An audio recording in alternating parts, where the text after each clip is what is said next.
High Bramble Park is where we are this morning. It's a Standardbred training center in Versailles, Kentucky, and I'm hearing good things about this place and the Standardbred industry. These are racehorses like this one here, getting ready to go train. We're joined by John Duer, who's built a life in this industry. Tell us a little bit about that, John. So I grew up in Georgetown, Kentucky, where my family had a breeding facility and yearling consignment for nearly 50 years. So grew up foaling mares, raising babies till they were a year old and prepping them for the yearling sales in the fall.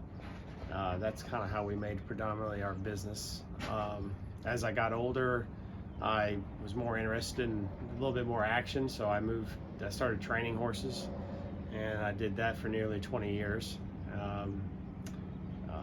So we still have the breeding farm in Georgetown. I still mess with a few horses here and there. I ended up going into the equine pharmaceutical business, and I've done that for the last 12 years as well. Yeah, that's kind of how my family and myself have been involved in the horse business. And that farm is Peninsula.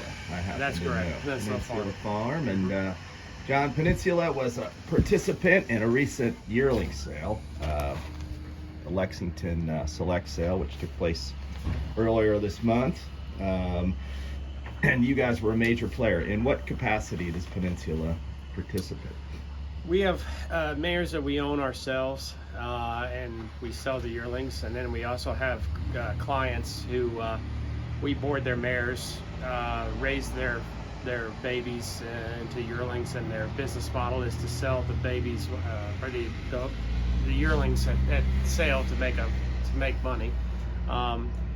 The way we go about it is we get a percentage of what the yearlings sell for. So we get 6% of whatever the yearling sells for, and then of course on our own we get the whole whatever they sell for, minus commissions from the sale company and cataloging costs. I see, and I can see from the results this year, Peninsula, the 9th leading consignor. We'll share this with the students, John. And about a little more than $2 million worth of gross sales. Mm-hmm. So tell us again, how does was that considered a good sale for you guys? And certainly you would get a commission on that. Yeah, it was a decent sale. It wasn't as high as last year, but this year it was pretty solid. Every year you're going to have ones that bring more than you think, and then you'll have some that bring less money than what you think they will. But it all ends up evening out. The only deal is that like us, we sell for different people. So some people will have a good sale and others won't. And just kind of this is how the luck of or draw, or just what they have that year. But overall, it was pretty solid. Yeah, I saw one sell for over 200,000, 260,000, and half a dozen more or so over 100,000. So you guys continue to be a premium name in the space. Just one comment, John. The students will study the thoroughbred sale industry too. I've noticed in the standardbred sales there's fewer what we call outs, and there's fewer horses that don't sell, RNAs we would call them in the thoroughbred world. Why is that? Well, so the way the thoroughbred sales work is my concern. I mean, as far as I understand, not being really involved in them, but I do know I have friends that are involved. It's not a big knock on a farm or a thing if horses are RNA'd. If in our business, if horses are RNA'd, if you're a consignor and you have a lot of horses RNA'd, they will just stop coming to look at whatever you have, because they'll think, well, we can't buy from them. They're just gonna, not sell their yearling. Now that stuff does happen. We just go about it a little bit differently. A lot of people will protect their horses. They'll say, okay, this horse has to bring 50,000 or I'm not selling it. But what they'll do is they'll have other people bid on the horse, and if they happen to get it back, they'll have them sign their name and put as agent, where people don't really know that the horse was bought, purchased back by the owner. So it does happen. We just go about it a little bit differently, but it does happen to a lesser extent overall. But we just don't put RNAs on ours because it's just not a good look for people in our business to see that. Yeah, that's interesting. Let's, as we wrap up, John, we'll shift gears a little bit to the, well, first of all, before I get off the sales topic, I know you're on the road even today to go to another sale. Where is that sale? That's in Indianapolis. It's it's a new sale actually. It's predominantly Indiana breds, and there's a few Ohio breds, but there are a few Kentucky eligibles in that sale, and a few other horses that are outside of Indiana, Ohio sires. So we'll be interested to see how it goes. Like I said, it's a brand new sale. We're taking 9 yearlings there, so hopefully it'll be successful. Yeah, and you sold 26 in Lexington, just to put that in perspective. And I'm guessing the average at that sale won't be the 68,000 we saw at the Lexington sale. No, it'll be less, but stud fees on these horses that we're taking there are a lot less. So that's kind of where you have to judge your success. If you have a $40,000 stud fee and your yearling only brings 55 to 60,000, you're not making any money. You're actually losing money. So when you have those higher stud fees, your horses kind of need to bring close to 6 figures, or you're just breaking even. These horses that stand in Indiana and Ohio, their stud fees are much less. They're somewhere in the range of $4,000 to $10,000. So if your yearling brings 35,000, you're actually making a little bit of money. Yeah. So it's just it's more regional sale. So you just like I said, you got a little bit more of a buffer of where you can actually make money.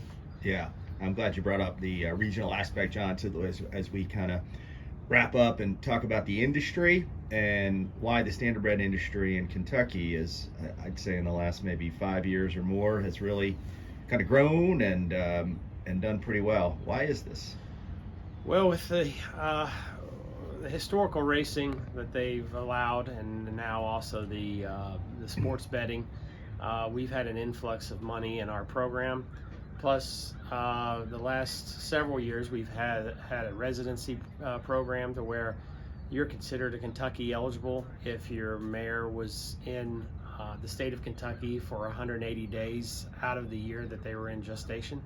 So if you bred your mare and you left her here from July 1st to January 1st, that foal, wherever you could take it to Saskatchewan, it would still be considered a Kentucky eligible.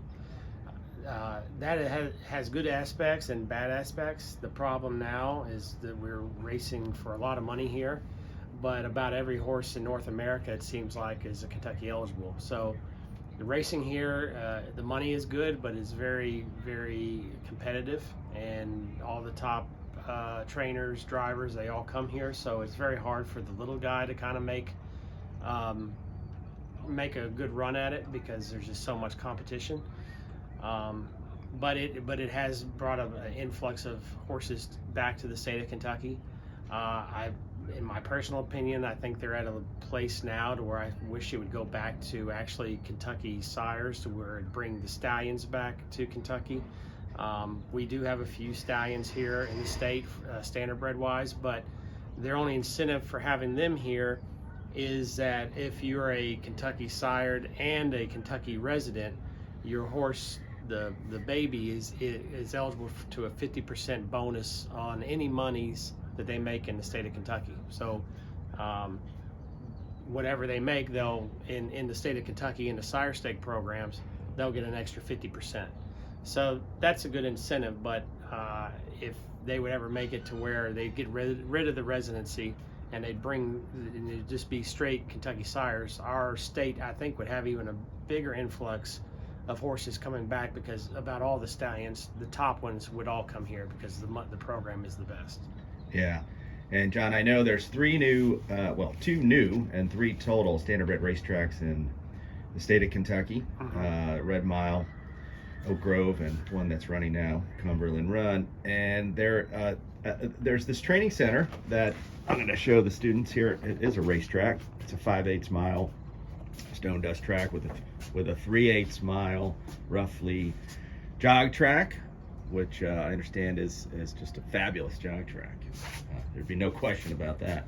And I'm showing some barns. And John, it turns out, as we wrap up, you and I are part owners in this venture, and it's been a privilege to be involved with you, certainly, in this project. But what was quickly the high-level inspiration for building a big training center out here in Woodford County? With the influx of horses coming to the area, there was no training center in Kentucky. There were some private farms that had the trainers had their own farm and their own track, but they really couldn't take outside horses. And with the influx of horses coming back, the Red Mile is only open for a few months out of the year for stabling. There wasn't really any place for these horses to go. So the idea here is to have a place here that's open year-round, that would have plenty of stabling, so people, if they wanted to base out of Kentucky and stay here and race here, that they'd have a place to go. So that's the idea behind it, as well you know, and that's what we're trying to achieve. It's still a work in progress. And it seems easy, John. The students should know. You just sit up here in the judge's tower here and look over your nothing comes up on a morning like this. It's just a normal, easy thing. Yeah. You got a coffee there. John, thank you. Maybe one word. These are students that are going to work in the equine field. What's one or two pieces of advice, whether they wind up in the standardbred industry, thoroughbred, sport horse, wherever? What's something that created success for you? I would say passion. If this is what you want to do, it's a lot of work. And like you said, we were joking about it being easy. Nothing in this business is easy. I don't care what kind of horse business you're in. Record horses, show horses, thoroughbreds, standardbreds, hackney ponies. It doesn't really matter. It's a 7-day-a-week, 24-hour-a-day commitment. But this is what I love to do, so I wouldn't really have it any other way. And that's just this is what you want to do. You go into that and embrace that, because that's what it is. John, it's great. The Duer name is certainly one of the most respected in the industry for obvious reasons. Your hard work and dedication comes through. Thank you, John. Really appreciate you being with us. Sure.